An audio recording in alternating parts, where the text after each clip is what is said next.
그래서 지금 뭐 읽고 사세요? 나는 모두를 용서합니다. 그리고 모두에게 용서를 구합니다. 됐나요? 너무 뭐라고 하지 말아주시길. 체살의 파베세. 먼지에는 시적인 무언가가 있다. 그것은 동화 속 이야기, 오랫동안 방치된 곳, 다락방과 모래 언덕, 아예 존재한 적도 없었던 것 같은 아주 오래전의 장소에 대한 이야기다. 먼지투성이 책은 서가와 필사본 위에 느리게 켜켜이 쌓이는 아카이브의 시간이다. 유시 파리카 미디어의 지지락. 선심이란 인간이나 쓰는 것이지 신의 몫은 아니어서 신은 살려준 대가로 너무 과중한 고통을 마련해 놓고 있었다. 미망, 박완서.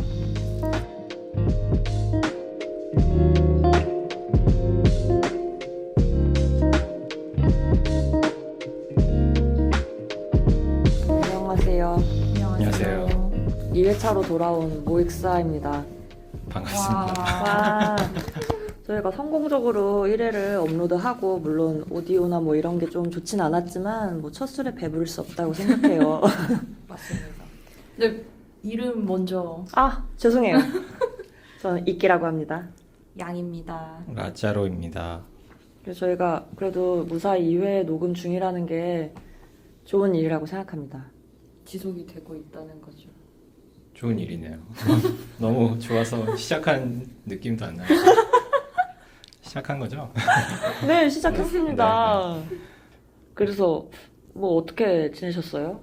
아, 저 그걸 제안드리고 싶었어요. 뭘요? 그 저희가 예전에 작년에 좋은 일 동호회 했었잖아요. 아, 잠깐 하다 만 그거요? 아, 네.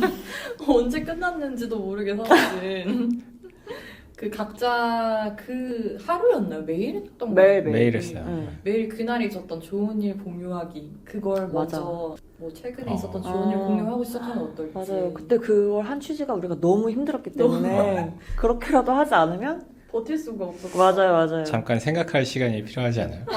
저는 바로 떠올랐어요. 아, 바로 너무 떠올랐어요? 다행히도 네. 어제 점심시간에 덕수궁 돌담길 산책하는데 아기 까치가 나비를 쫓고 있더라고요. 귀여워. 그 모습이 너무 사랑스럽답니다. 좋은 일이었죠. 좋은 일이네요. 그리고 오늘 좋은 일이 또 있었잖아요. 새만금 신공항 맞아요. 취소된 거 너무 좋은 일입니다. 축하. 조금 전에 들었어요. 진짜 울었어요. 너무 좋아서. 좋은 일 공유해줘. 라짜로님 없으세요? 전 시간이 좀 필요한 것 같아요. 떠오르는 게 없지. 척박한 날들을 보내고 계시나요?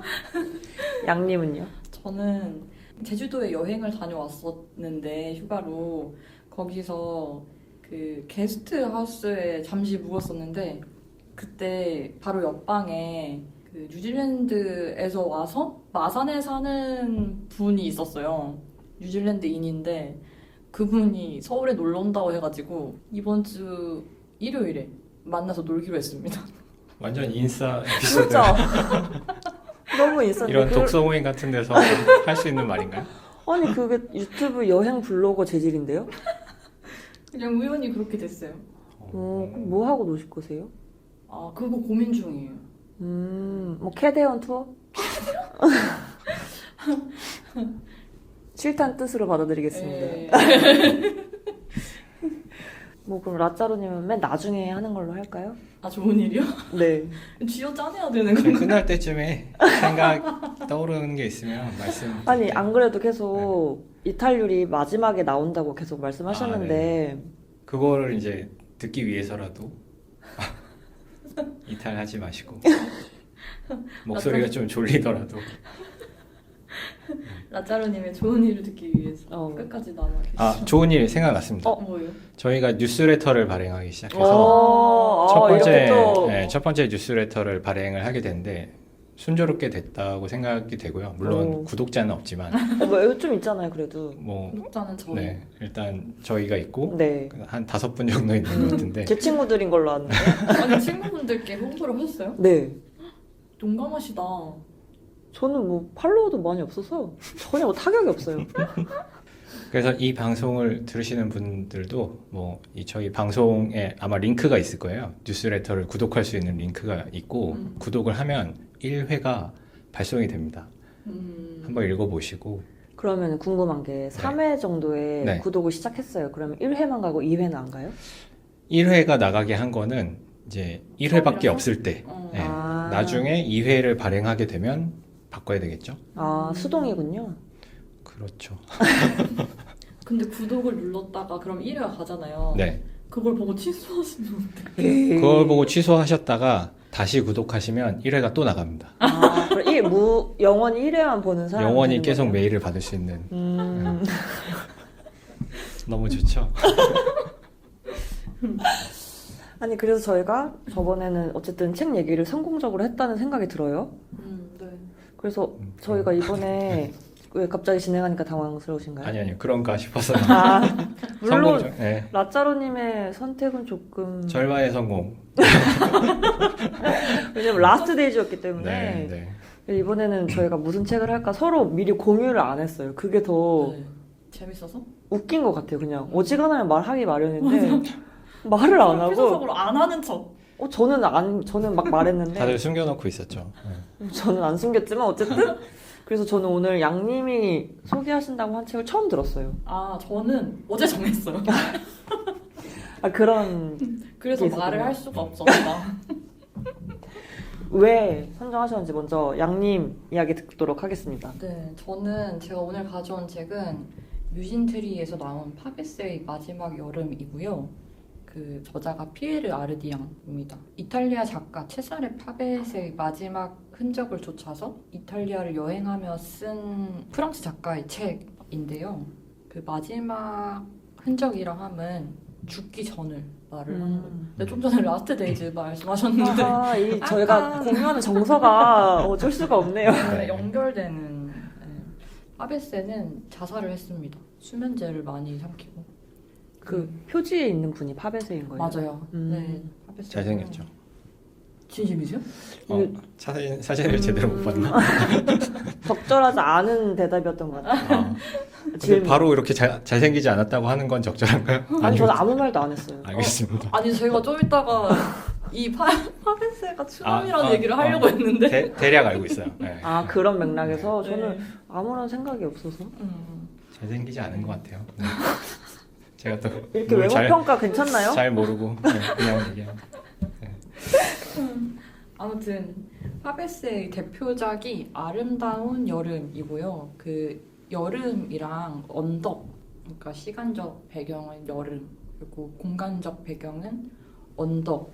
이게 이 파베세에게 되게 중요했거든요. 이 사람 작품 세계랑 이 사람의 인생에서.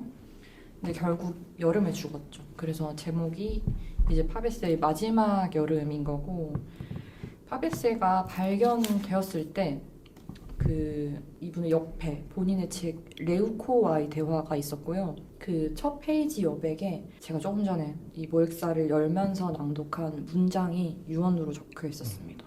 유명한 유언인 것 같은데 들어보셨어요? 아니요. 아, 유명했을 것 같아요. 네, 유명했어요. 왜냐면 내용이 저는 이 유언이 되게 좋았거든요. 근데 이 문장이 되게 여러 버전으로 있더라고요, 번역이. 근데 제가 좀 뉘앙스를 잘 살리고 싶어서 조금 원하는 대로 표현을 고쳤고요. 나는 모두를 용서합니다. 그리고 모두에게 용서를 구합니다. 됐나요? 너무 뭐라고 하지 말아주시길. 이거 너무 시니컬하고 이 사람이 되게 찌질하거든요. 그래서 그런 성격이 되게 잘 드러난 유언인 것 같아서 저도 좀 시니컬하고 찌질한 면이 있기 때문에 제 유언으로도 쓰고 싶은. 갑자기 이런 자기 고백 괜찮나요? 아까 인싸 에피소드는 어떻게 된 거예요? 네. 아무튼 이 책을 왜 가져왔냐면 너무 좋았어요. 왜 좋았냐? 제가 이거 읽는 내내 생각했는데 내가 이 책이 왜 좋지? 근데 사실은 명확한 이유를 못 찾겠어요. 그래서 그 좋은 책이 뭔가 이것을 제가 갑자기 고민하기 시작했는데 좋은 책의 기준이 있으세요? 그게 명확하게 있는 것 같진 않아요. 느낌이 느낌? 중요하고. 주관이 거의 다인 것 같고 그 어떤 책은 느낌 읽기 전부터 좋잖아요. 네, 맞아요. 소유한 것만으로도 그리고 좋은 책이 있죠. 그리고 보통 그 느낌이 그대로 가죠. 맞아요. 이 책도 그랬어요. 그리고 또 좋은 책 책이라는 거랑 좋아하는 책 이게 좀 다르잖아요. 그쵸? 네. 그렇죠. 객관적으로 좋은 책이라고 알려진 거하고 내가 네. 좋아하는 책은 다를 수 다르니까. 있죠. 아 그리고 내가 세운 기준에서도 이 책은 좋은 책이야 이거랑 이 책은 내가 좋아하는 책이야 이거랑 좀 다르잖아요. 양서는 아니지만 뭐 네. 그리고 뭔가 객관적으로 내가 생각했을 때 좋은 책은 뭐 누구에게나 이렇게 권할 수 있을 것 같은 책인데 내가 좋아하는 책은 이렇게 쉽게 권할 수는 없지만 왠지 그냥 내 마음에 드는 책 이런. 아무튼 좀 그런 생각을 하다가 약간 그거에 빠져가지고 이 책을 가져올지 말지 못 정했었어요. 왜요? 오늘까지. 뭐라고 말을 해야 될지 잘 모르겠어. 저. 왜 좋은지에 대해서. 근데 이 책은 그냥 좋은 책이다. 한번 읽어보세요. 이렇게 말하기는 조금 좀 안 맞는 것 같고. 약간 그 경고 문구 같은 건가요? 또 그렇지도 않아요. 그렇게 막 확실하게 이게 막 조금 추천하기에 이렇게 저어되는 요소가 있어요. 이런 건 또 아니고 그냥 내 취향을 되게 많이 탈 것 같다? 이런 책이었어요. 약간 내밀한 나를 보여주는 것 같은. 또 그렇지도 않아요. 그냥 그게 다 뭔가 뭔가 확실한 이유가 있으면은 그거를 말을 하고 싶은데 그게 없는 거예요. 그러면 읽어보라고 할 수밖에 없는 거죠. 그래요. 맞아요. 근데 제가 느꼈을 때 이거를 읽고 이 책을 읽고 모두가 좋다고 할 것 같지는 않고. 근데 사실 그건 딱히 중요하진 않은 것 같아요. 그렇습니다. 맞아요. 그리고 이 책이 그 작가의 흔적을 이렇게 뒤쫓는 책이잖아요. 근데 그런 류의 책을 저는 원래 안 좋아해요. 네, 그런 책들은 독자를 좀 한정짓잖아요. 그 작가에 대해서 관심이 조금이라도 있어야 이 좇는 과정을 함께 할 수 있는데 보통 그렇게 흔적을 좇고 싶을 정도로 좋아할 만한 작가? 그렇게 많지 않다는 생각이 들고 파베세, 이 책도 파베세에는 사실 관심이 없거든요. 그쵸. 그럴 수 있죠. 그럴 수 있어. 파베세 관심 없어요. 그 책도 파베스의 책도 별로 안 읽었고 그리고 이 책을 읽어보면 저번에도 그러지 않으셨나요? 한유주 작가의 소설책은 맞아요. 읽지 않고 한유주 작가의 에세이만 읽지 않았던가? 그런 방식도 있는 거죠. 아니 근데 2번 정도 겹치니까 이게 좀 수상하네요. 그만의 방식. 이렇게 얄팍하게 읽는 사람인 것이 드러나고 근데 아무튼 그리고 이 책을 읽어보면 파베세가 되게 사람이 좀 별로예요. 일단 여성 혐오자입니다. 네. 요즘 같으면 아주 큰일 날. 네. 근데 되게 인쇄 같아요. 그래서 네? 뭐라고? 인셀. 네. 인쇄 같다는 줄 알고. 인셀. 파베세 여기 책에 나오는 표현으로는 파베세가 되게 못생겼고 책에 그렇게 되게 못생겼고 뭘 본 거지? 제 배우를 봤나 봐요. 영화. 네. 네. 그리고 그것에 대해서 열등감이 있어요. 그리고 진짜 인셀이네요. 네. 근데 또 본인에게 되게 전형적이에요. 본인에게 과분하게 아름다운 여자만 사랑해요. 인셀이다. 네. 저도 그 내용 트위터에서 본 것 같아요. 뭐라고요? 미인을 쫓아다녔다. 네. 뭐 이런 내용을 본 것 같은데. 네. 그래서 사랑받지 못하는 것에 대해서 분노하고 너무 싫고 현실에 있으면 절대 가까이 하지 않을 사람인데 그리고 이 사람 되게 세상에 비관적이고 그 삶의 어느 구석에도 열정적이지 않거든요.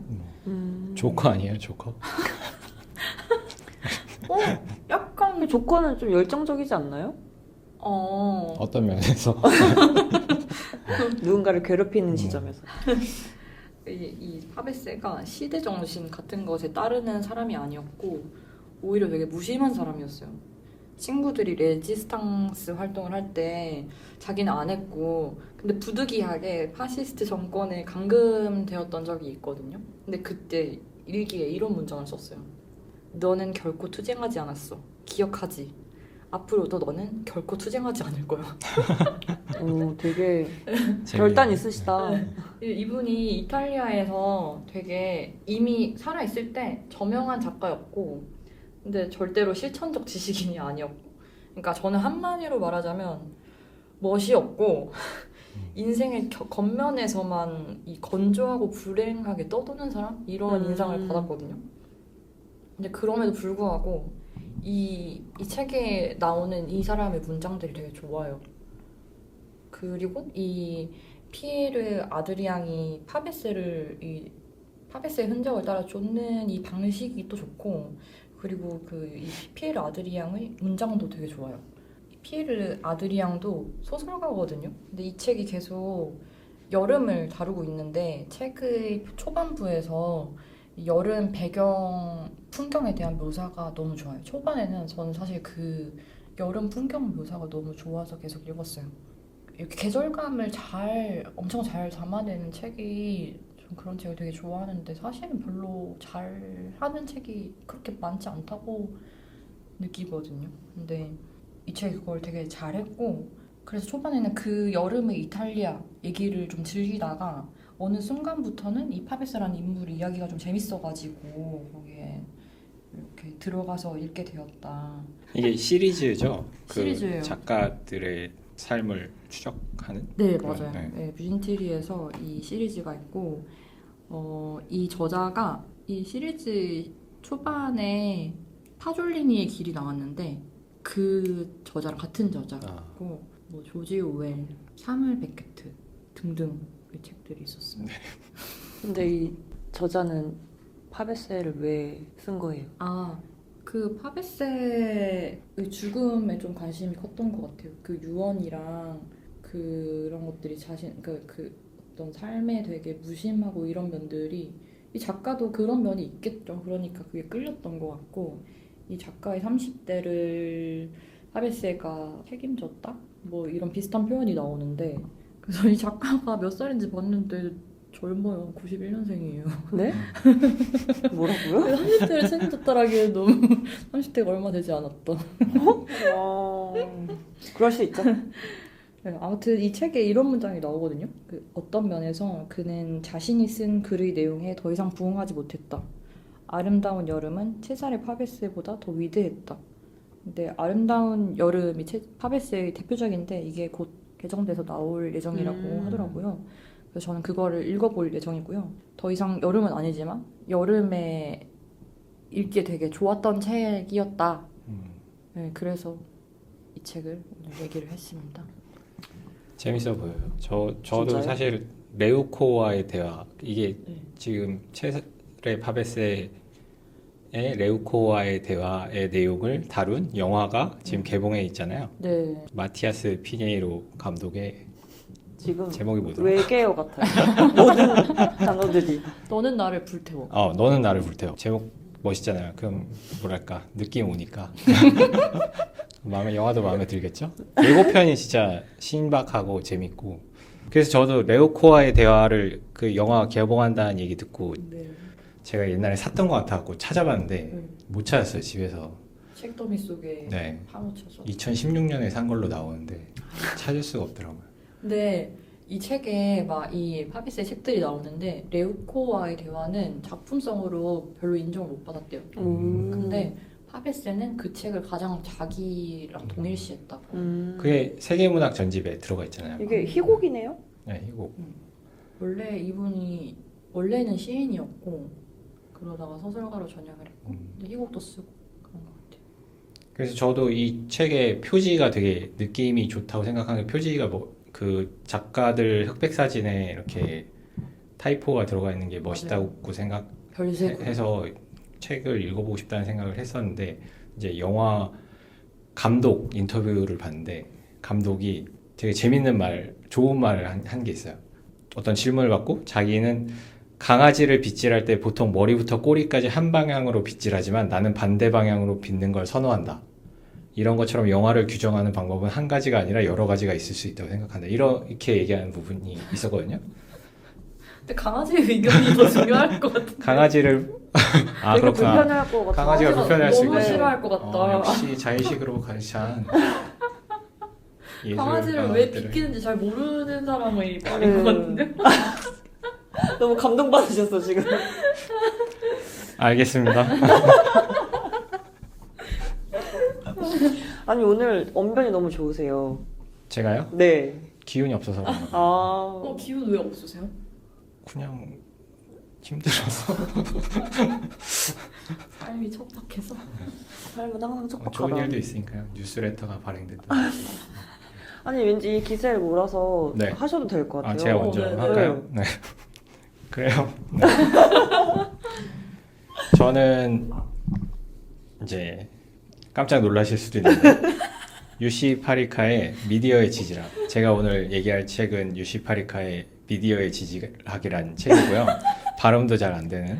진짜 깜짝 이게 놀랐어요. 진짜 처음부터 끝까지 다 읽으셨어요? 그럼요. 오. 네. 열심히 읽으시는. 헉, 어머머. 이렇게 많이 접어놨다 책기를 많이 접어놨다는 건 이해가 잘 안 됐다는 얘기죠. 인덱스도 어떨 때 엄청 접으세요? 많아요. 인상적일 때 다시 읽어보고 싶거나 할 때 접어놓는데 제가 또 밑줄을 치진 않았고 못 찾아요. 아, 이런. 네? 그리고 이렇게 한 번 접은 거 다시 안 보게 되더라고요. 그렇긴 해요. 네. 아, 저 궁금한 게 네. 인덱스는 언제 붙이고 접는 건 언제 접으신 거예요? 인덱스는 인덱스가 있을 때, 그렇지. 접는 건 인덱스가 없을 때. 지하철에서 그런 거죠. 정확합니다. 네. 그래서 사실 뭐 이런 책들은 개념을 소유하는 거잖아요. 읽는다기보다 내가 이 개념을 받아들였다. 그때 저번에 휴가 때 이거 가져가셨다 그랬잖아요. 네, 그래서 제가 그때 호통쳤잖아요. 네. 지적 허영심이라는. 다시 듣다가 후회하셨잖아요. 아니, 후회는 딱히 안 했어요. 맞는 말이다. 뭐 틀린 말은 아니죠. 정확히 잘 말했다. 하지만 저는 읽고 싶어서 갖고 갔고. 그것도 네, 대단하다고 네, 생각했어요. 네. 그냥 저는 사놓고 샀다. 이런 마음이었거든요. 그 부분이 허영심인 것 같아요. 이제 책을 바리바리 싸간다 여행 갈 때. 네, 다 읽지 집에서 못할 봐도 거. 되는데. 네, 그러니까요. 네. 하지만 다 읽으셨잖아요. 그 네, 맞아. 갔다 와서 다 읽었죠. 네. 그래서 너무 길어지니까. 네. 뭐 제가 이 책에 대해서 얘기를 하면은 좀 나이브한 감상이 될 것 같은데 뭐 제가 나이브하니까 어쩔 수 없는 것 같고요. 저는 오늘 어려움에 대한 얘기를 할 거예요. 그러니까 근데 무슨 내용인지부터 네, 설명해 무슨 주실 내용인지는 설명할 건데 일단 어려움에 대한 얘기를 할 거고 그래서 이끼님과 양님의 도움이 필요하다. 뭔가 잘못된 게 있거나 이러면 거죠? 전혀 모르는데요. 바로 뭐 그 브리노 라투로 좋아하지 않으세요? 그렇긴 아닙니다. 하지만 좋아하는 것과 잘 이해하는 것도 다르기 다른 때문에 네. 개념을 좋아하는 거죠. 저는 라투르의 사상을 네. 아무튼 그래서 이 책에 대해 설명을 이제 하자면 유시 파리카는 핀란드의 미디어 이론가고요. 네. 미디어 고고학, 디지털 예술, 디지털 문화, 문화 이론에 관한 연구를 해오고 있다고 합니다. 제가 유시 파리카 책을 처음 읽은 거는 평행한 세계들을 껴안기라는 서울시립미술관 개관 30주년 책자가 있는데 거기 공저자로 들어가 있거든요. 그리고 제가 서울시립미술관 일하는 데서 가까워서 좋아하는 공간인데 놀랍게도 그 책의 내용이 하나도 기억이 안 납니다. 별로 놀랍지는 않은데요. 네, 그렇죠. 계속 읽고. 네, 맞아요. 그리고 그 몇 년 있다가 21세기 사상의 최전선이라는 신문 연재가 있었는데 거기에 유시 파리카에 대한 글이 지금 이 책의 역자인 심효원 선생이 쓰신 글이 연재가 됐었고 제가 그걸 읽었고 그게 책으로 나오지 않았어요? 네, 책으로도 나왔어요. 그게 묶여서 나온 네, 거구나. 묶어서 책으로 나왔고요. 아. 그 연재는 지금도 기사로 볼 수 있어요. 인터넷 기사로. 음. 네. 책의 내용을 간략하게 설명하면 그냥 아까 그 연재를 보시는 게 낫지 않을까? 21세기 사상의 최전선 심지어 샀어요. 네, 집에 있어요. 그런 일들이 있는 거죠. 아니 이거는 근데 그 책도 꽤 재밌어요. 제가 좋아할 만한 네, 얘기여서 그 되게 흥미로운 얘기들이 네. 많고 네. 기억 안 나지만. 저도 샀지만 뭐 집에 어딘가 있을 거예요. 그야말로 어떤 최전선의 기분을 느낀다. 네. 그래서 이 책의 내용은 우리가 이렇게 녹음을 하면 이게 일단 저장 매체에 저장이 됐다가 클라우드를 통해 업로드가 된 다음에 스트리밍이 된다. 이렇게 생각하면 미디어라고 하는 게 느껴지기에 그냥 대기 중에 있는 것처럼 느껴지잖아요. 네. 하늘을 막 떠다니는 것처럼. 근데 사실은 우리가 녹음한 내용은 그 글로벌 인터넷을 연결하는 해저 광 케이블을 거쳐가지고 데이터 센터로 가고 데이터 센터에서 다시 스트리밍할 때 밖으로 나오는 과정을 또 거치고 이런 광 케이블이나 데이터 센터 같은 거는 광물하고 금속 그런 걸로 만들어졌고 또 데이터 센터를 유지하는데 제일 중요한 거는 온도를 낮추는 거거든요. 그래서 냉각을 위해서 물이 필요하고 지구의 자원을 쓰는 그런 일들이 계속 벌어진다는 거예요. 그래서 미디어는 허공을 떠다니는 이미지나 뭐 기호나 의미나 이런 것뿐만 아니라 물질적이기도 하다라는 게 미디어의 지질학이라는 그런 내용이고요. 생각보다 되게 현실적인 개념이었네요. 네, 그리고 이게 심원한 시간이라고 하는 딥타임이라고 하는 지질학적 용어가 있는데 이제 인간은 상상도 못하는 수억 년 전의 그런 과거부터 이런 시간하고 연관된 것이다. 왜냐하면 광물 같은 경우는 이미 수억 년 전부터 이제 퇴적이 돼갖고 만들어진 거잖아요. 그거를 인간들이 캐서 쓰는 거죠. 그래서 우리가 이렇게 녹음을 하는 것도 그렇고 넷플릭스 같은 걸로 영화를 보는 것도 그렇고 다 그런 지질학적 상황하고 연관이 되어 있다. 이런 얘기인 것 같고요. 그리고 그 심원한 시간이라는 게 우리가 보통 인간이 긴 시간이라고 하면 내 인생 전체 뭐 아니면 인류의 역사 전체 뭐 이 정도까지만 생각을 하는데 사실은 인간이 존재하기 전부터 아주 긴 시간이 있었고 인간이 존재하지 않는 순간부터 그 뒤로도 아주 긴 시간이 있겠죠. 심원한 시간과 연관되어 있다. 네, 그런 내용입니다. 네. 그리고 스마트폰도 마찬가지로 우리는 아주 깊은 지하에서 채굴한 금속과 광물을 이용해서 만들고 히토류라고 하죠. 요즘 중요하다고 하는 그 액정 만드는데 히토류가 사용된다고 네. 알고 있는데 네. 그런 것들을 가지고 스마트폰을 만들고 이게 사용 기한을 다 채운 다음에는 다시 전자제품 쓰레기가 돼서 땅에 묻힐 거잖아요.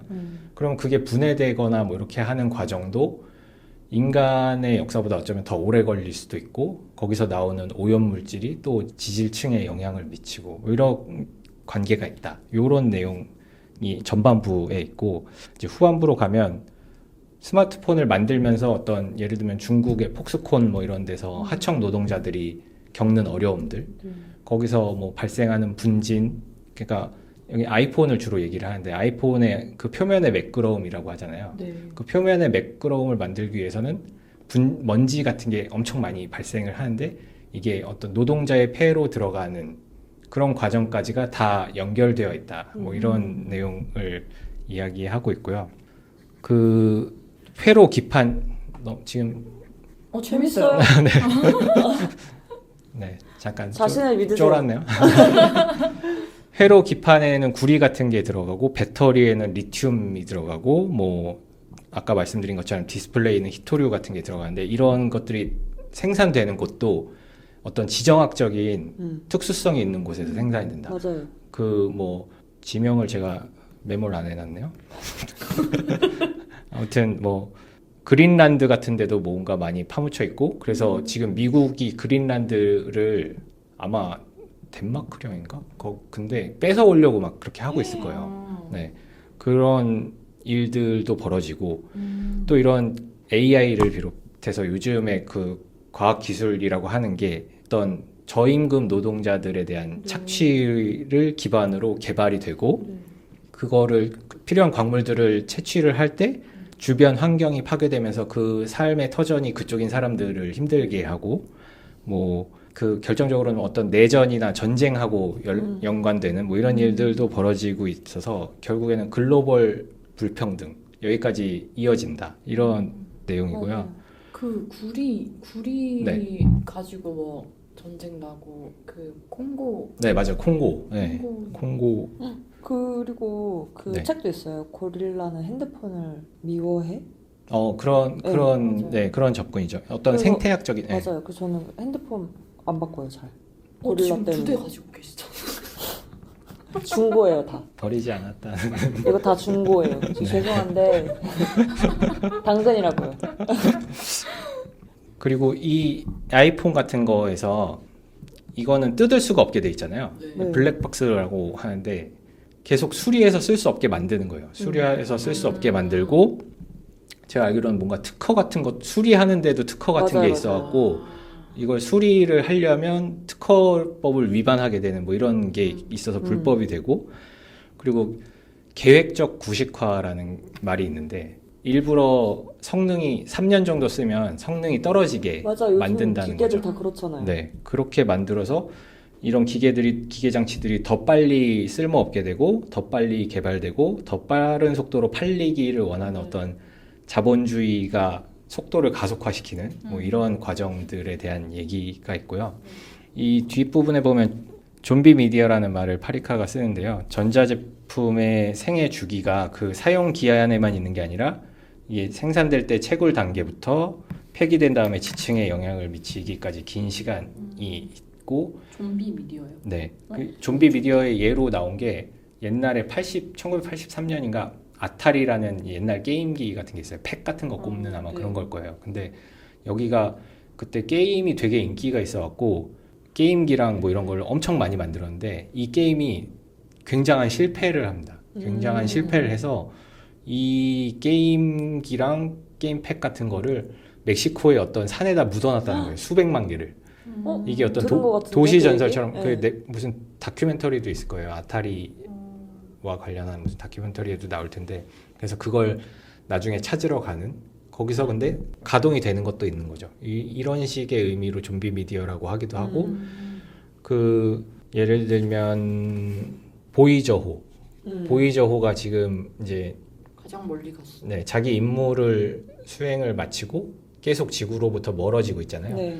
그럼 보이저호는 계속 사진을 찍게 돼 있어요. 네. 보이저호에서 계속 찍은 사진이 지구에도 도착하지 못하고 아, 뭐- 이제는 도착하지 못해요? 제가 알기로는 원래 2025년까지 작동하는 걸로 네. 그렇게 알고 있었는데 뭔가 기능들을 꺼가지고 2030년까지 가장 최소 단위의 작동만 하면서 가는 걸로 알고 있거든요. 이 얘기가 가망서사에서 나온 보이저에도 나오는데 네. 어쨌든 네. 그래서 그런 예를 들면 보이저호가 아니더라도 우리 지구 주변을 둘러싼 인공위성 폐기물들 있잖아요. 엄청 이 많죠. 띠 이런 것들까지도 어떤 인류의 화석으로 볼 수 있다. 뭐 이런 맞죠. 얘기도 하고요. 그 중에 살아있는 무언가가 있다면 나중에 인간이 없어진 후에도 이게 계속 작동을 해서 사진을 찍는다면 이 미디어는 무엇이냐? 아, 그게 인류세랑 조금 다른 개념인 거예요? 인류세 얘기를 많이 하는데요. 인류세는 이제 우리가 사는 세상이 인간으로 인해 바뀌었다잖아요. 네. 그거를 이제 지질학자들은 인정을 안 하는데 어쨌든 일반적으로 많이 얘기가 이 책 초반에도 나오는데 이 책이 2015년인가 나왔는데 그때는 이게 일반적인 게 아니어갖고 그 인류세를 설명하는데 뭐가 필요했는데 이제는 사람들이 경험적으로 안다는 그런 식의 서문을 다시 썼거든요. 네, 뭐 코로나 팬데믹도 있었고 네, 무슨 얘기를 하고 있었지? 죄송해요. 네. 선. 아, 네, 죄송합니다. 제가 죄송합니다. 그래서 이 책의 주제가 뭐냐고 하면 이게 다예요. 뭐가 없고 우리가 심원한 시간이라는 거를 인식하고 미디어가 지질학적인 요소가 있다는 걸 인식하는 거 이게 중요한 것 같다. 사실 인식부터가 시작이니까. 네, 맞아요. 여기 스티븐 샤브로라는 사람이 추천사를 썼는데 미디어 지질학은 하나의 연구 영역을 완결하거나 종결짓는 것이 아니라 새로운 탐구의 지평을 열어주는 책이라고 하고요.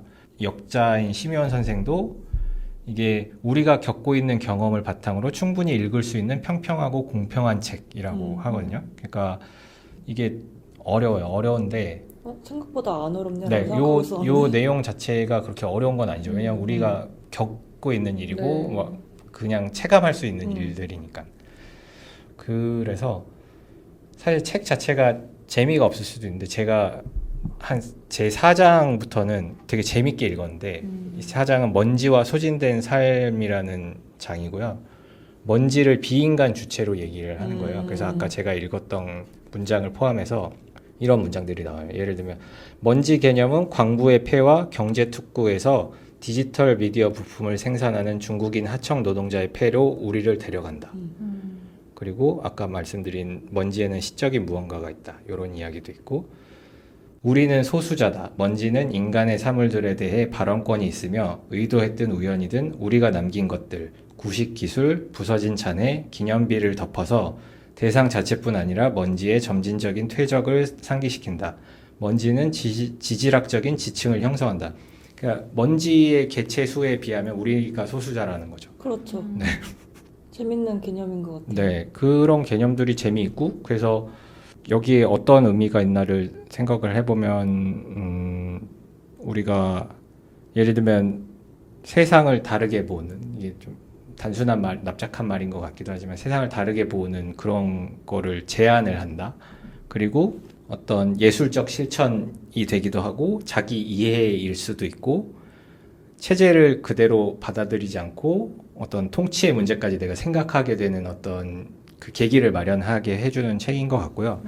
지금 AI 열풍 네. 그래서 그게 사람들이 AI에 열광하고 있지만 이게 갑자기 막 생겨난 어떤 혁신이 아니고 그 인류가 계속 상상해온 것이기도 하고 그 어떤 부분은 인간이 만들어낸 소설이나 뭐 이런 창작물에서 영향을 받은 부분도 있을 거거든요. 골렘이나 뭐 이런 네. 거에서. 네. 그래서 지금 기술의 발전이 문제라기보다는 기술은 어차피 계속 발전하는 거니까 그걸 탐욕적으로 이용하려고 하는 권력이 있다는 사실. 네.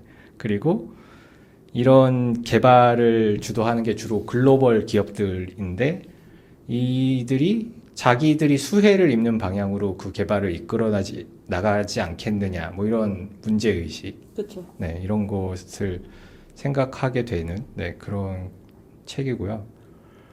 그리고 그런 예를 들면 챗GPT가 뭔가를 학습하고 이용한다 이런 거에서 우리가 저작권 문제에 대해서만 얘기를 하는데 사실은 인류의 언어라는 것 자체가 인류 공통의 자산인데 그거를 마음대로 누구 마음대로 그렇게 써도 되냐고 주장을 할 수도 있고 그 아까 말씀드린 것처럼 뭐 노동자의 착취 문제, 채굴되는 지구의 자원, 뭐 인류가 공통적으로 나중에 책임져야 되는 환경 문제 뭐 이런 것들이 계속되고 있다. 이런 거에 대한 시각을 줄 수 있는 것 같고요. 너무 길죠? 아니요, 재밌는 네. 내용인 것 네. 같아요. 이 책이 현실문화에서 나왔는데 현실문화는 인문사의 책 주로 내시고 예술 쪽 책 내시고 좋은 책 아주 많죠. 네, 저는 그러니까 약간 현대 미술에 대한 관심으로 여기 책들을 읽기 시작했는데 이게 현대 미술이라는 게 뭔가를 표현하기 위해서 그 대상이나 세계나 객체나 이런 거를 알고자 하는 게 있고 그걸 알고자 하다 보니까 현대의 이론하고 같이 가는 것 같아요. 그래서 이 책에 나오는 많은 책들이 현실문화에서 나오고 갈무리에서 나오고 그랬거든요. 그리고 네. 뭐 신유물론, 뭐 네. 사본적 실제론 뭐 이런 거 네. 있잖아요. 그런 것들 물론 이거는 예술가들이 어떤 새로움을 찾으니까 그런 걸 수도 있는데 저 근데 최근에 그 네. 관련해서 되게 네. 재밌는 얘기를 들었는데 그 현대 미술에서 네. 그런 개념들을 되게 많이 빠르게 끌어와서 쓰는 이유가 네네. 그쪽이 예술 쪽이 되게 힘들잖아요. 네. 그래서 정부 지원을 많이 받아야 되는데 아, 정부 지원을 받을 때 어떻게든 최대한 빠르게 새로운 개념을 던져야 그게 승인 받을 확률이 높대요. 그것도 맞는 것 같아요. 그런 어떤 지원금을 타기 위한 이런 시도이기도 하고 자기 뭐 명성을 높이려는 그런 것이기도 하겠죠. 길다고요? 아니요. 폰을 가리면 네. 녹음이 잘 안 네. 된다고 이렇게 조심스럽게 메모를 읽었는데 해갖고 양님한테 넘겨주시길래 길어라고 하시는 아니, 거예요. 길다면 직접 말씀드리죠. 너무 저 지금 그렇게 너무 위축되신 거 아니에요? 저 그렇게 나쁜 사람도 아니고 너무 피해의식이 좀 있으신 것 같아요. 아, 알겠어요. 괴롭힘이잖아요. 그러니까 저 그렇게 괴롭히는 사람 아니에요. 파베세? 네. 그래서 이 책이 어려운데 어려운 이유는 사실 그런 개념들이 계속 나와서 그 개념들을 끌어다 쓰기도 하고 근데 그 개념 하나하나가 막 책 몇 권을 읽어야 이해가 되는 이런 내용이에요. 그래서 그런 거는 그냥 넘어가도 될 것 같고요. 그런 게 저는 좋은 책인 것 같아요. 저는 좋은 책 읽으면 어떤 책이든 이론서든 그냥 소설이든 뭐 그림책이든 뭐든 이 작은 한 권에 이렇게 많은 이야기가 있다니라고 뻐렁치는 순간 있잖아요. 맞아요. 아니요? 지금 너무 저의 그 어떤 숭고한 뻐렁침을 가성비라는 너무 저렴한 단어로 말씀하셔서 상처 입었어요. 이 한 권으로 되게 많은 것을 아니다, 이해하게 아니다. 될 수 그런 있다. 막 일러스트 있잖아. 책을 펼쳤는데 막 온 세상이 펼쳐지는 듯한 그런 일러스트 있잖아요. 그런 거라고요, 양님. 가성비가 아니라. 우리 아까 좋은 책에 대해서 얘기를 했는데 그런 어떤 다층적인 함의가 네. 있고 어떻게 방향을 어떻게 해서 읽느냐에 따라 다르게 해석될 수 있고 이런 부분이 있는 책들이 좀 흥미가 가는 것 같아요. 좋은 책. 네, 네. 그래서 여기 뒤에 보면 찾아보기도 있거든요. 인명만 엄청나요. 엄청 공들이셨구나, 진짜. 네, 그래서 그 인명을 보면 우리가 익숙하게 들었지만 잘 모르는 그런 사람들 이름을 21세기 사상의 최전선에 네, 나오는 그렇죠. 사람들이 그런 뭐 아, 이분들이 최전선이구나. 뭐 들레즈, 가타리 뭐 아직도 그분들이 최전선이세요? 거기서부터 시작해갖고 아. 네, 뭐 키틀러, 뭐 모르겠다. 페터 슬러터다이크, 약간 뭐 커뮤니케이션 총서에서 나올 법한 제인 그런 베넷, 건가요? 네, 그렇죠. 네. 거기서 쉽게 설명해 주는 게 필요한 네. 그런 사람들 엄청 많이 나오고요. 네. 그래서 어려움에 대한 얘기를 하고 싶었는데 제가 처한 일단의 어려움은 이 어려운 책을 나도 잘 이해가 안 되는데 어떻게 쉽게 설명할 수 있을까? 근데 쉽게 설명해 주신 네. 것 같아요. 그리고 네. 꼭 쉽게 설명하실 필요가 있는 건 아니잖아요. 그렇죠. 어려운 책은 어렵게 이해하는 것도 네. 필요하다고 생각하고요. 근데 뭐 제가 안 그래도 재미없게 얘기하는데 더 재미없지 않을까. 아, 그런 부담감. 어려운 책을 읽기 힘든 독자가 어려운 책을 읽고자 할 때 발생하는 상황들이 있잖아요. 그게 능력의 문제일 때도 있고 자격의 문제일 때도 있고 자격이라. 자격의 문제는 이제 자격지심인가요? 네. 그냥 아무나 읽으면 되죠. 네. 어쨌든 그런 고정관념을 벗어나서 어려움을 직면한 아마추어로서 읽는 것도 의미가 있는 것 같다. 당연히. 네, 이렇게 생각을 하고 지금 입문 독자가 없어요. 맞아요. 그래서 이렇게 시도를 하는 거 좋은 것 같고요. 저도 뭐 어떤 학술적 기반도 없고 뭐 학위도 없고 아, 저번주부터 계속 저번부터 이런 어떤 학위야. 길바닥 출신이라고 할 수 있는데 자격지심. 자격지심. 그래서 완전한 이해는 어려워요. 완전한 이해는 어려운데 어렴풋한 이해 속에서 제가 이런저런 책들을 읽게 되면서 겹치는 것들 있잖아요. 중첩되고 여기서 또 나오고 뭐 이런 것들을 발견하면서 제가 조금씩 깨닫게 되는 것들이 있더라고요. 이게 내가 모르는 세상이 너무 많고 어떤 것들은 나의 삶을 이루는 기반이라고 하는 게 내가 어떤 경위를 통해서 이 지점에 이르게 됐는지를 생각하게 되기도 하고 그 조건에 처한 내가 어려움을 겪고 있을 때 그게 뭐 어떤 개인의 문제는 아닐 수도 있다라고 생각을 하게 되는 것 같아서 이런 개인적인 어려움이라고 생각하는 분들이 있잖아요. 그런 그분들도 이런 어떤 전체적인 걸 조망하는 거를 접하다 보면 내가 지금 겪고 있는 일을 조금 대수롭지 않게 여기거나 아니면 이건 나의 문제가 아니라 어떤 체제의 문제이거나 이것을 개혁해야 된다는 마음으로 좀 힘내서 살아갈 수 있지 않을까 이런 생각도 했는데 사실 이건 너무 교훈적인 얘기고 저는 사실 이런 어려움 속에서 소통 없이 책을 읽는다는 게 좀 고독한 일인 것 같고 맞아요. 네, 고독한 일이고 그런 생각도 하죠. 이게 무슨 의미가 있나? 맞아. 내가 이거 읽어서 뭐 어디다 쓰나. 맞아요. 네, 맞아요. 네, 큰 의미가 없을 수도 있다. 그리고 내 주변 사람들은 이거에 대해서 아무런 관심도 없는데 나는 이걸 뭐 왜 읽나 뭐 이런 생각을 하게 되는. 어디다 쓰나 보다도 네. 진짜 주변에서 오히려 관심이 없을 때. 그렇죠. 관심이 그게, 없죠. 네, 신나게 얘기해도 관심이 없고 너무 공감이 되잖아요, 다들. 근데 계속 읽는 동기? 이유가 뭐라고 생각하세요? 궁금하니까. 오로지 그거 하나. 궁금하고 알고 싶으니까. 저도 비슷하게 생각을 했어요. 그게 예를 들면 이게 이미 10년 전에 나온 책이니까 네. 어떤 뭐 학계나 뭐 예술 종사자들은 이미 10년 전에부터 이 개념을 알고 네. 뭐 이제 좀 새삼스러운 얘기라고 생각할 수도 있겠죠. 근데 저는 어디로도 연결되지 않은 채로 그냥 이걸 읽고 있는 거죠. 어떤 시차 속에서 네. 마치 점점 더 지구로부터 멀어지는 보이저처럼. 근데 저는 이해하고 싶다는 게 큰 것 같아요. 내가 살고 있는 곳, 뭐 이게 왜 이렇게 돌아가는지에 대해서 이해를 하고 싶다는 게 큰 것 같고. 근데 저 말 끊어서 너무 죄송한데 아니에요. 너무 궁금한 게 있어가지고. 네네. 저는 이거 예전부터 저의 어떤 그냥 커다란 질문 중에 하나였는데 네.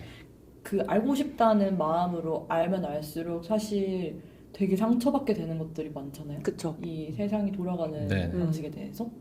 근데 그것에 대해서 결국 되게 시니컬하게 회의주의로 빠지게 되는 경우도 되게 많은 것 같은데 어떻게 이 모든 것에 그냥 어떤 희망을 놓아버리지 않고 계속 알을 추구할 수 있는 방법이 있을지? 아니 그게 원동력?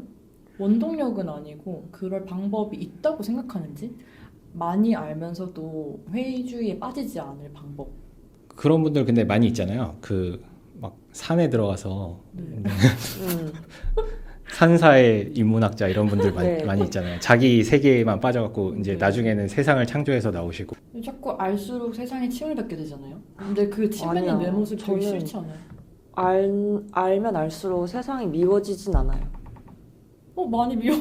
근데 이 정도로 미워하는 건 솔직히 제가 뭐 산에 들어간 것도 아닌데 많이 미워하는 것도 아니라고 생각하고 저는 결과보다도 과정이 좀 더 중요한 사람이라서 뭐 치킨을 많이 먹잖아요 요즘 사람들이. 네. 근데 닭과 치킨을 직결하지 못하잖아요.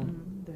닭을 죽이고 목을 빼서 목을 꺾어서 네. 피를 빼고 털을 뽑고 뭐 튀기고 손질을 해서 치킨이 되는 그 과정을 모르고 치킨을 먹는 것과 다 알고 치킨을 먹는 것은 결과는 같지만 그 과정이 저는 완전히 다르다고 생각하거든요. 알고 파는 것은 또 다른 그냥 말 그대로 또 다른 지평이라고 생각해요. 그래서 뭐 나는 이걸 알았기 때문에 안 먹을 거야 라는 건 극단인 거고 사실은 그렇게는 할 수가 없고 세상살이라는 게.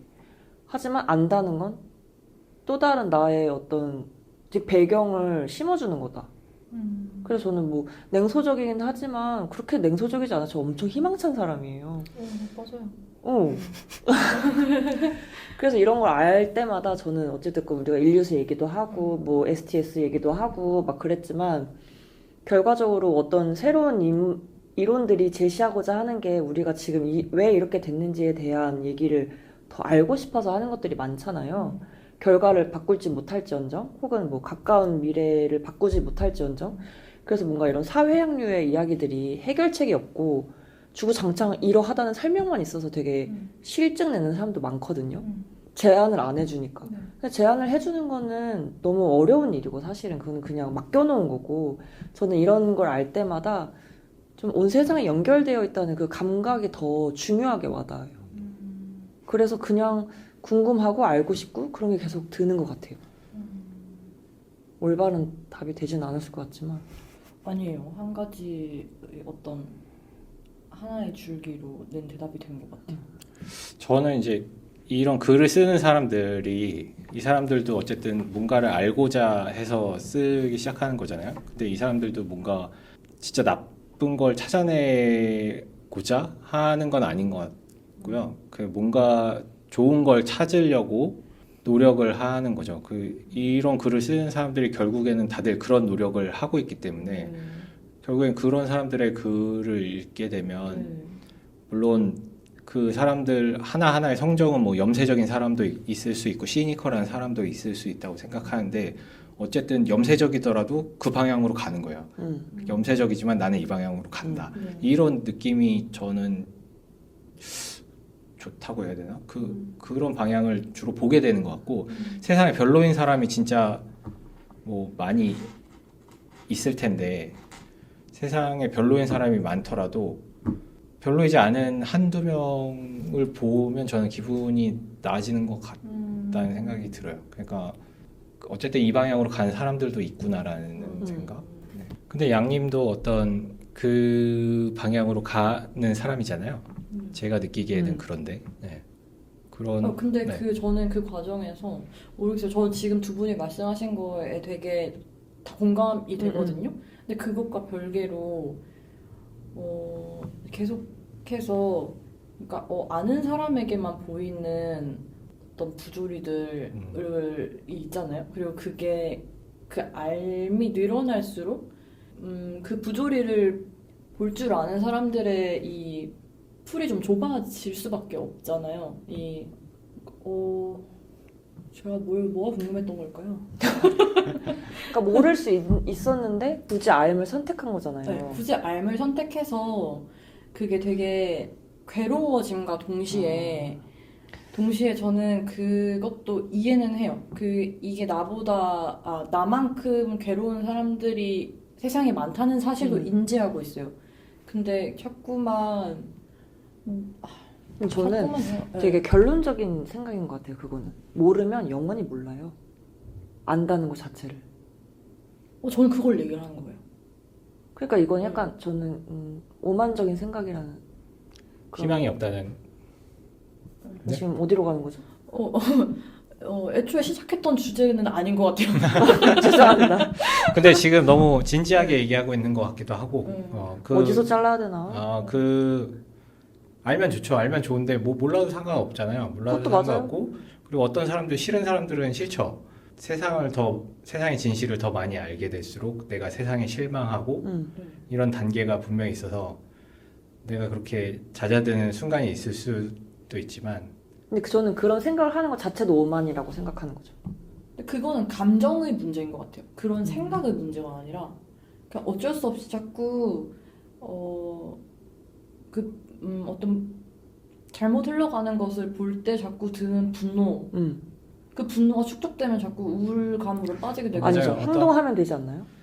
근데 행동하는 것도 사실은 뭐 행동하는 사람들이 더 큰 무력감에 결국에는 빠지게 되는 그쵸. 일들이 많이 있는 것처럼, 뭐 우리가 그거죠. 그러니까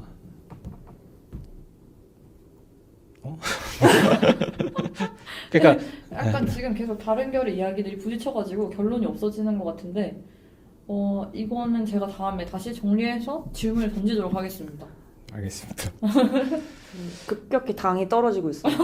저는 그러니까 저도 그렇게 생각해요. 세상이 안 바뀐다 이렇게 얘기하는 사람 많고, 이 방향에서도 좋은 얘기하고 저 방향에서도 좋은 얘기하고 신유물론도 좋은 얘기하고, 좋은 얘기만 하는 건 아니지만 어쨌든 뭐 각자 다른 방향의 연구자들도 있고 뭐 작가들도 있는데 다 좋은 방향에 대해서 얘기를 해서 결국 그 사람들의 흐름을 하나로 모으면 세상은 좋은 방향으로 가야 되는데 현실은 그렇지 않잖아요.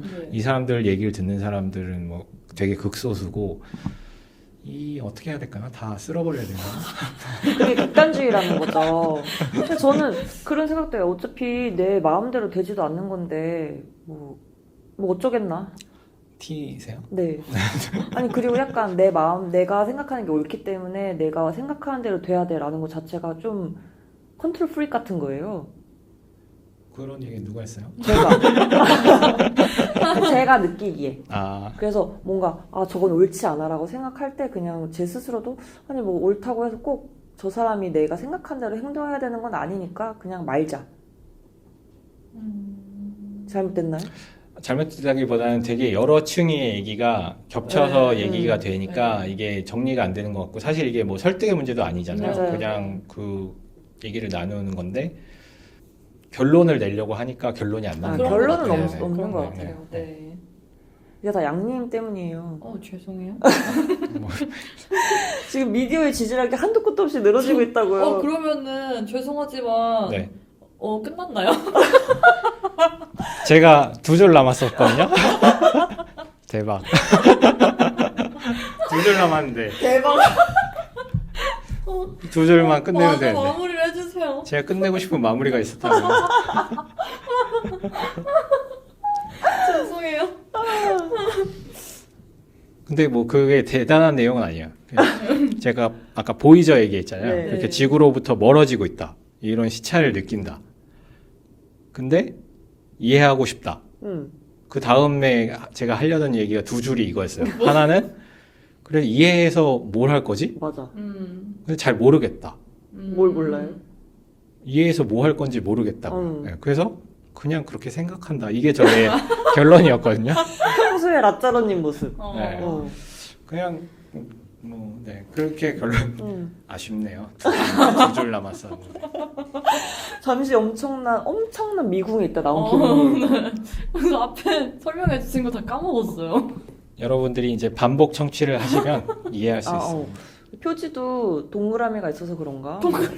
표지의 이 그림이 표지가 지금 너무 멋있잖아요. 공룡들이 인간 화석을 발굴하는 모습이에요. 인류가 멸망한 건가요? 근데 이게 1830년 그림이래요. 오, 사람들이 생각하는 건 다 비슷비슷하다니까요. 네.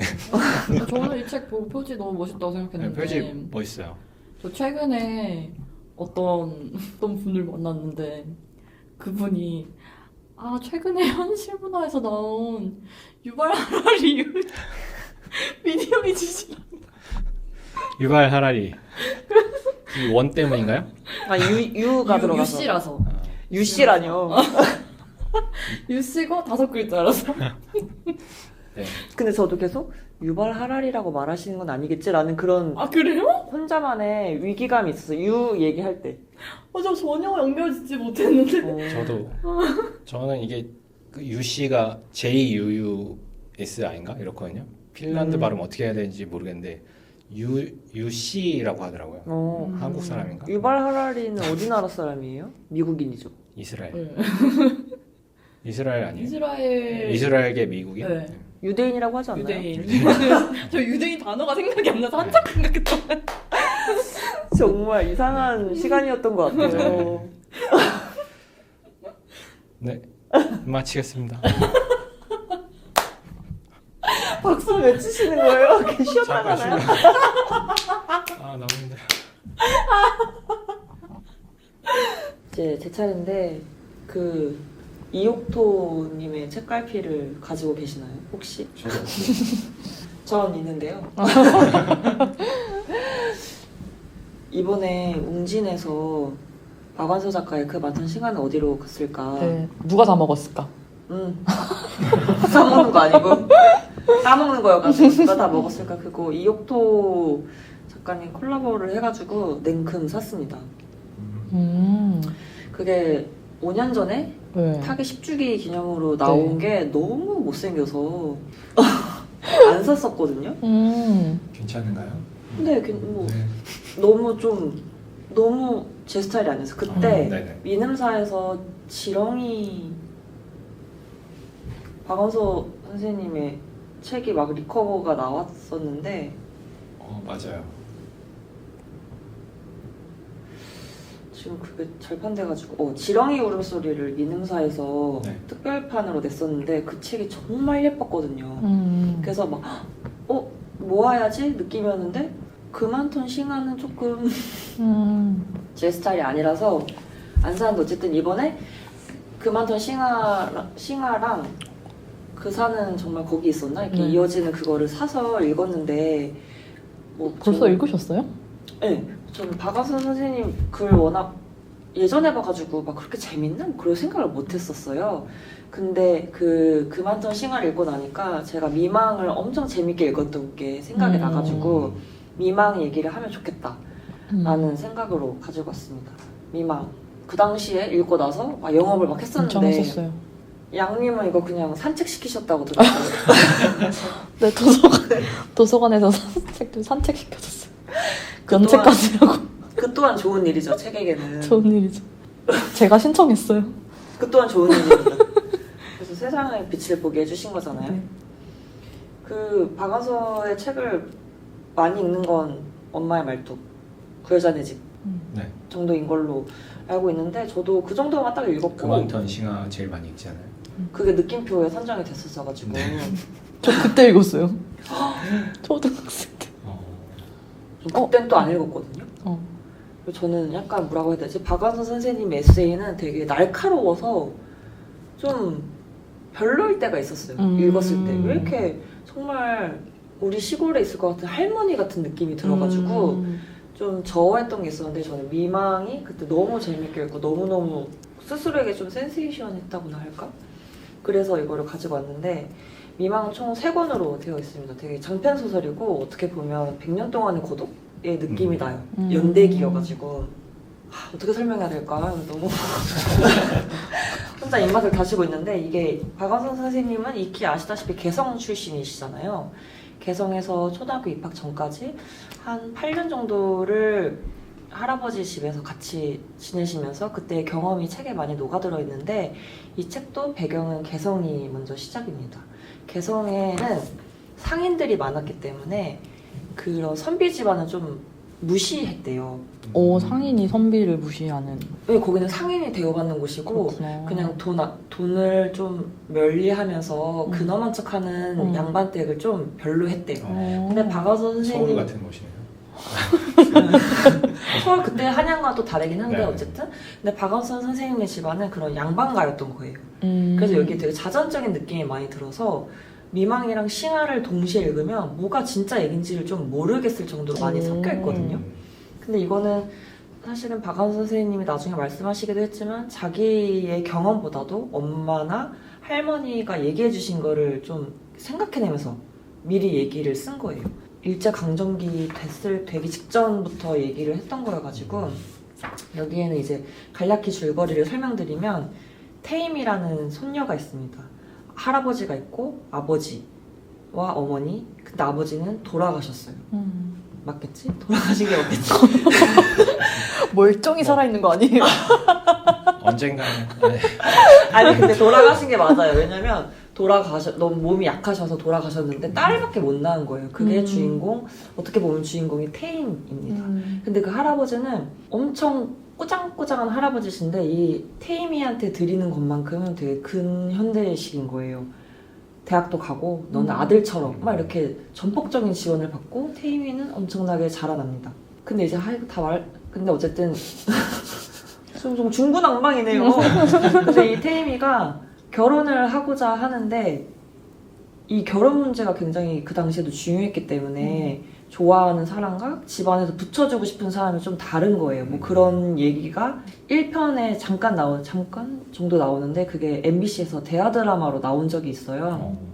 채시라 씨가 태임이었고 근데 이제 전 드라마도 좀 보다 말았는데 너무 안 맞아가지고 저랑. 근데 어쨌든 이 책은 그래서 일제강점기 전부터 시작을 해서 태임이가 결혼을 하고 아이를 낳고 6.25 전쟁까지 이어지는 대서사시입니다. 그래서 그 근현대사를 요즘 분들은 어떻게 공부를 하시는지 잘 모르겠어요. 저는 초등학교 때도 6.25 날에는 꿀꿀이죽이 급식으로 나왔었거든요. 어디 무슨 말씀이시죠? 그러니까 그 당시 얼마나 힘들었는지를 체험해보자고 하면서 그런 돼지죽 같은 그런 뭐라고 해요? 돼지죽은 아니겠지만 처음 들어봤는데. 아 그래요? 처음 들었어요. 진짜요? 이상하네? 그래서 저는 그런 회색깔의 어떤 그런 거를 6.25 날에는 먹었었어요. 지금이라면 학부모 항의가 들어가겠네요. 완전.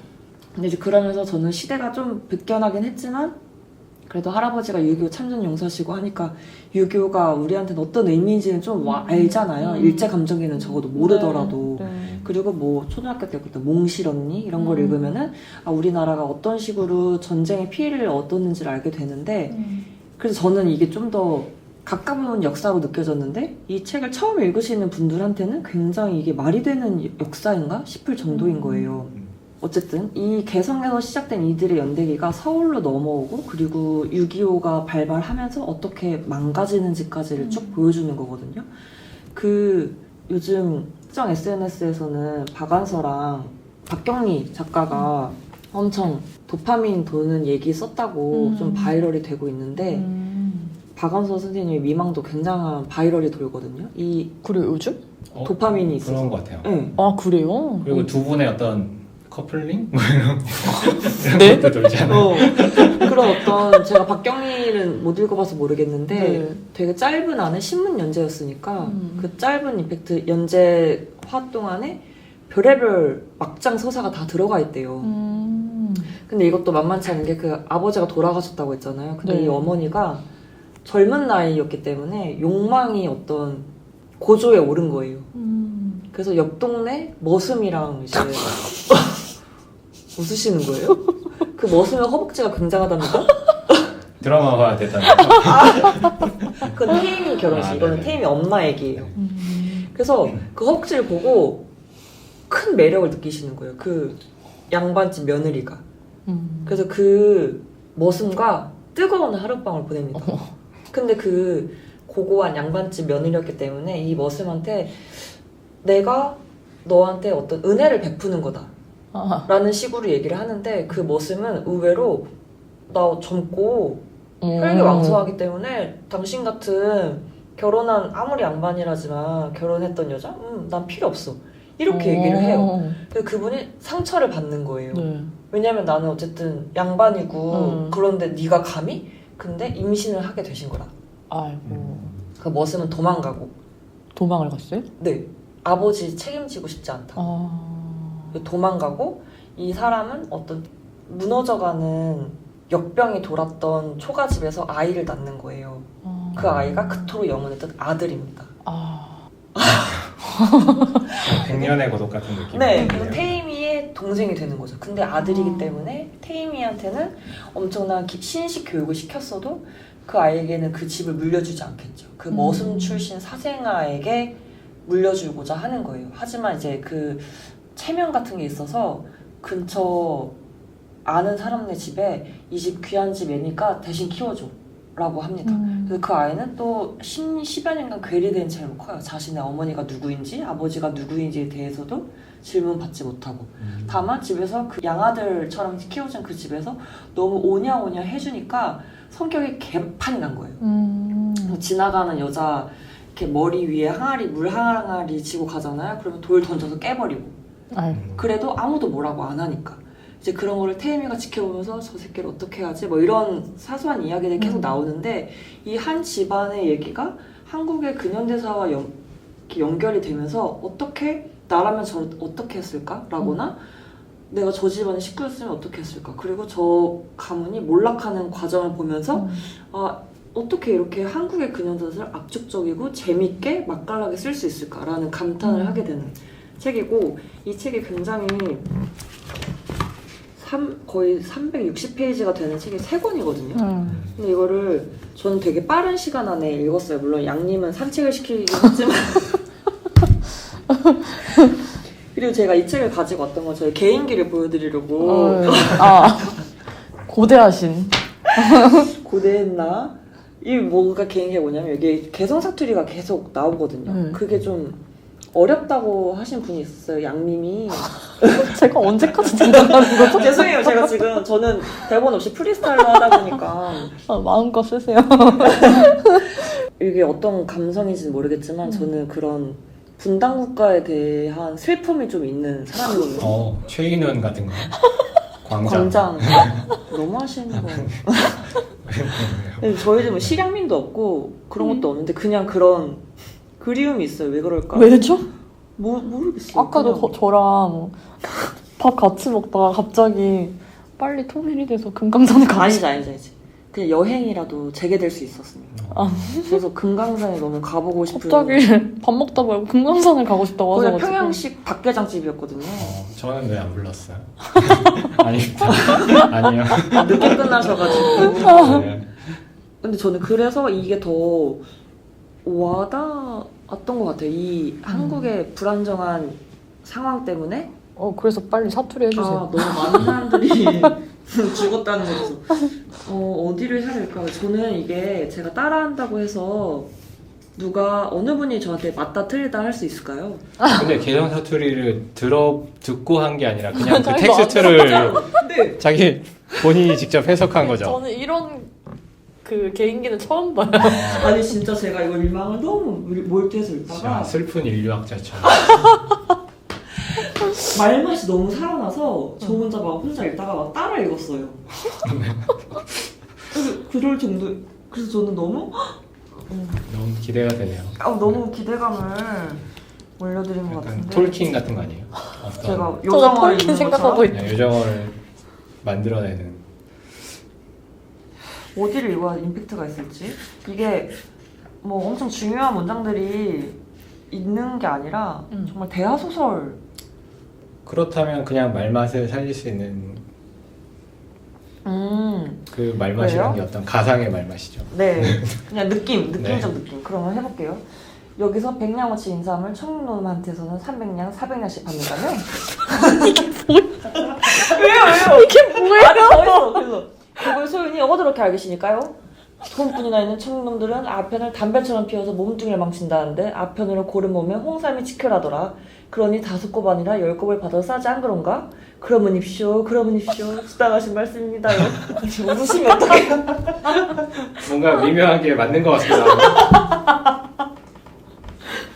근데 이거를 아무도 저한테 맞다 틀리다 할 수 없고. 개성 사투리라고 그랬죠. 네. 그러면 어떤 지금 북한의 공영방송하고 비슷한 톤이 나올 수 제가 있겠네. 어쨌든 학습한 거는 네. 그분들의 그 톤밖에 없으니까 이제 그거랑 여기에 말 어미가 독특하거든요. 뭐 어드럭흔이라거나 약간 제주 방언 같네요. 잘 모르죠. 사실 우리가 어떻게 보면 개성 사투리라는 건 사오죠. 우리한테는. 그래서 더 지금 개성에 살고 있는 사람이 있잖아요. 왜 상황이에요? 아니 이 당시 개성 사투리요. 북한 사람들은 알지. 근데 우리가 어떻게 알아요? 알기는 어렵죠. 전화도 다 폭파됐고 개성공단도 중단됐는데. 그러고 보니까 개성공단에 사람들이 간 지 얼마 안 됐는데.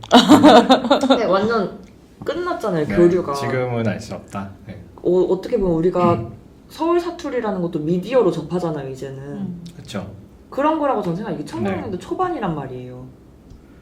그래서 그냥 네. 테스트 만들어가지고 마음대로 하셨다. 재현을 했다. 근데 제가 이렇게 읽으니까 너무 재밌는 거예요. 이 책 읽는 게. 너무 재밌을 것 같네요. 비꼬시는 거예요. 아니 진짜로. 재미없을 수가 없다. 네.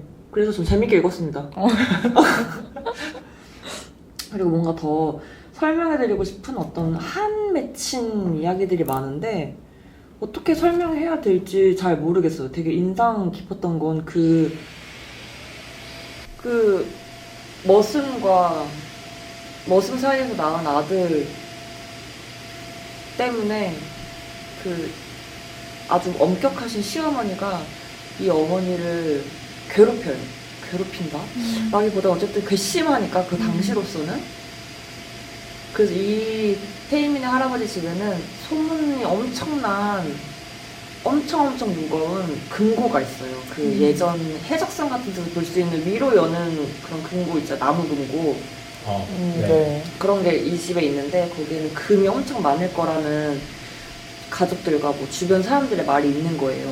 그래서 그것만을 훔쳐가려는 사람들도 있고 그런 이야기가 있는데 그 시어머니가 그것을 들어서 옮기라고 하거든요. 되게 표독스럽게 네. 징벌을 내리는 거죠. 이걸 들어서 옮겨라. 근데 그 아이를 낳은 사람조차도 자기가 잘못한 게 있기 때문에 당시로서는 그것을 이제 들어서 자궁이 빠져요. 너무 힘을 줘서. 어머, 그러니까 그걸 알고 시어머니가 시킨 거예요. 어머. 근데 그것도 자기가 버린 걸 알고 한 거예요. 근데 자궁이 빠져버려가지고 한정 알타가 죽거든요. 어머. 근데 거기에 관련된 테이미의 아주 날카로운 그런 대사가 나오는데 내 어머니가 돌아가신 건 자네들 탓이 아니네. 억지로 탓을 하자면 다 이거 연시가 된 감이 나무에서 떨어질 적에 어찌 살짝 바람 한 점이 없었겠나. 그러나 바람이 없어도 감은 떨어지고야 말았을걸. 과부가 애를 낳은 걸 시어머니한테 들켰으니 어찌 살아남길 바라겠는가. 내 어머니는 그러고도 살아남길 바랄 만큼 구질구질하지가 못했다네. 딱 이렇게 얘기를 하는데 자기 엄마를 그렇게 생을 희망하는 구질구질하지 않은 사람?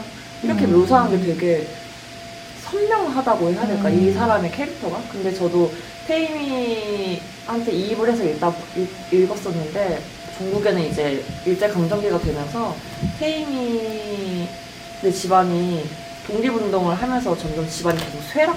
네. 뭐 되게 안타까운 일이죠. 그 당시나 지금 생각하면은.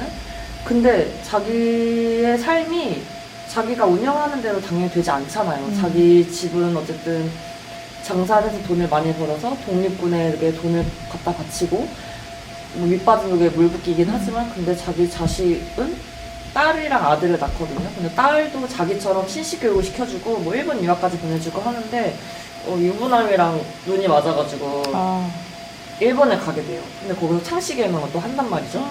그러니까 그런 모습을 보면서 이 한국 사회에서 그 당시 한국 사회에서 살아가는 그 사람들의 면면을 누구 하나는 악인이라고 이렇게 박아버릴 수 있잖아요.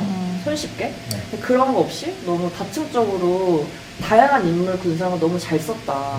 그래서 이게 박완서 작가님의 작품을 읽는 것 자체만으로도 좀 이 한국어 사용자로서 너무 기쁜 읽기였다. 그런 생각이 너무 드는 책이었어요. 그래서 막 박완서 선생님 막 이런 거 읽으면서 너무 재밌다, 너무 재밌다. 그래서 이렇게 재밌는데 박경리는 얼마나 재밌을까. 그리고 토지를 읽을 예정입니다. 이 마지막에 언제까지 다룬다고요? 한국전쟁, 분단. 전쟁까지.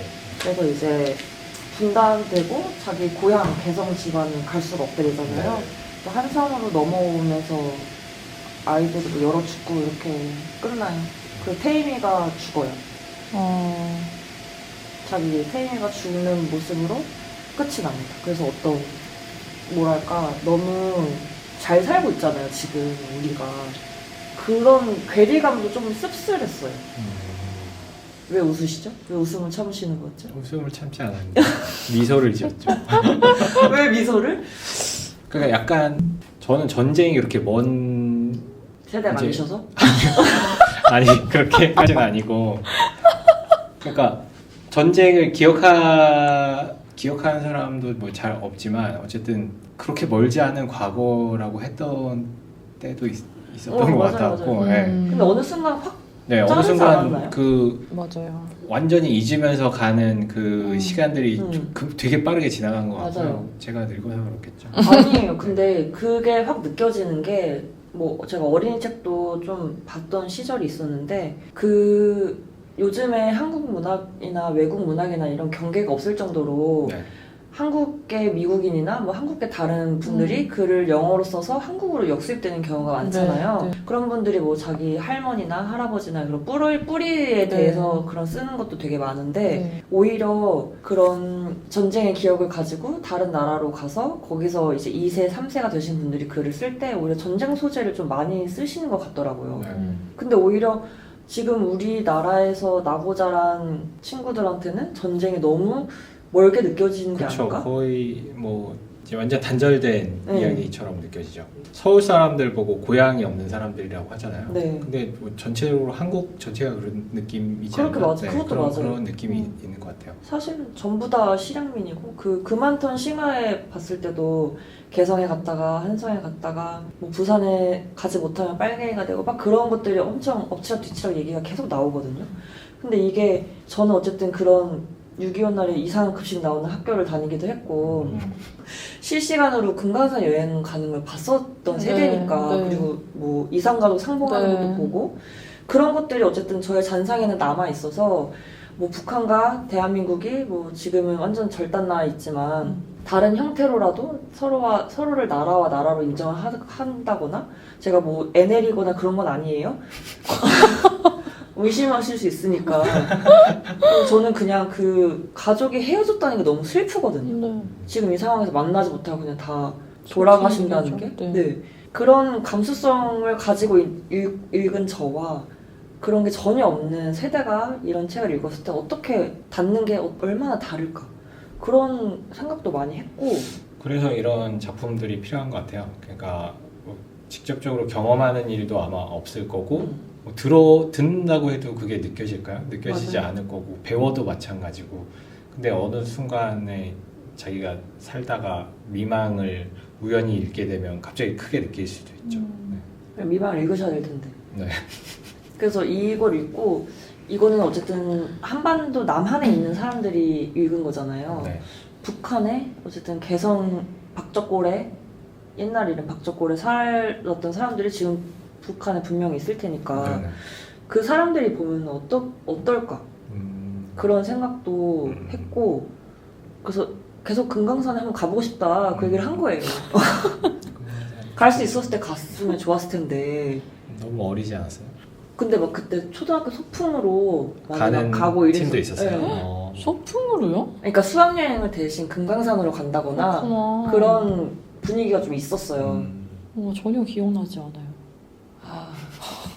낮은 탄식을 이게 어찌됐건 간에 뭐 전쟁에 대한 슬픔을 메인으로 한 소설은 아니지만 계속 북에 있는 우리 동포를 그리고 어쨌든 한국어로 모국어가 한국어인 게 나라가 어쨌든 두 개가 있는 거잖아요. 근데 교류가 전혀 없고 그냥 너무 고립된 상태로만 몇십 년을 이어져 온 게 좀 슬프다 이런 생각을 계속 했던 것 같아요.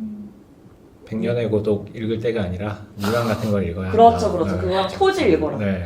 물론 토지- 100년 동안의 고독도 토지 저는 좋은 1권 읽었는데. 안함 출판사 버전으로요? 잘 기억이 안 나요. 근데 그랬겠죠 아마. 근데 저는 문장이 되게 아름답다는 생각을 했어요. 문장이 진짜 아름답다. 하지만 1권까지. 근데 1권 읽은 것만으로도 사실은 그리고 요즘은 또 그런 대하 소설이 없다 이런 생각도 들고 예전에는 되게 많이 썼잖아요. 박완서 선생님이 몇 살 때 쓴 거예요? 이거 좀 근데 이게 어찌됐건 막 엄청 초반에 쓰신 건 아니에요. 어쨌든 등단을 늦게 하셨으니까 이게 예전에는 한국에서 작가 하려면 이제 막 40 넘고 이러면 역사 소설 하나 써야 된다. 막 이런 얘기 할 때도 있었거든요. 네, 근데 애초에 40 넘어서 등단하셨잖아요. 맞아요. 뭐 그러니까 그 전 세대니까 사실은 그 방금 말씀드린 것하고는 다른 90년에 네. 내셨습니다. 이것도 힘이 있어야 쓴다고 하더라고요. 그렇지 않을까요? 네, 네. 네. 에너지도 그래서 있어야 되고 제가 들었던 거는 40대가 되면 이제 기운은 남아 있고 어떤 실력은 올라와 있으니까 40대 때 역사 소설 하나 남겨야 된다. 뭐 이런 얘기를 작가들이 한다. 뭐 이런 얘기를 들었던 적이 있는 것 같아요. 그래서 뭐 60살을 쓰셨네요. 체력이 역시 좋으셨네요. 난 작가니까요. 네.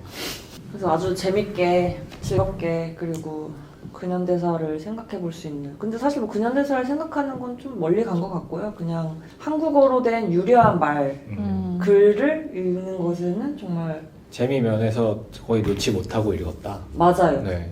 누군가의 고생일이 한국 문학의 정서 그런 것을 아주 교과서적으로 담아낸 한 번 더 산책을 시켜야 될 것 같아요. 산책 시켜주세요. 그리고 정 안 읽히시면 제가 계속 산책 따라하는 걸 상상해 보세요. 더 안 읽히지 않을까요? 제가 잘 몰라서 그러는 걸 수도 있는데 한동안 조명을 못 받았던 작품 아니에요? 이게 제목이 이상하죠. 원래 미망이었는데 네. 세계사 출판사에서 나왔을 때 네. 제목을 바꿔서 아, 출간이 됐었더라고요. 그래서 절판 상태이다가 민원사에서 이번에 미망으로 다시 이름을 바꾸고 국간한 걸로 알고 있습니다. 사실 뭐 미망으로는 상도 많이 타셨고 뭐 저희가 그 당시 없어서 그랬던 게 아닐까? 제가 잘 몰랐네요. 근데 어쨌든 다른 이름으로 책이 출간됐던 건 맞아요. 그리고 박완서 선생님이 생전에 자기는 미망이 제일 좋다 라고 말씀하셨고 그렇구나. 다른 분들도 미망을 읽으면서 자기만의 개성어 발음을 아니요 저만 만들어 다른 분들이 그래서 녹음해서 보내주시면 대결 하나요? 대결하죠. 아니요 대결이랄 게 뭐가 있나 말씨인데 그냥 심사. 그냥 반갑다.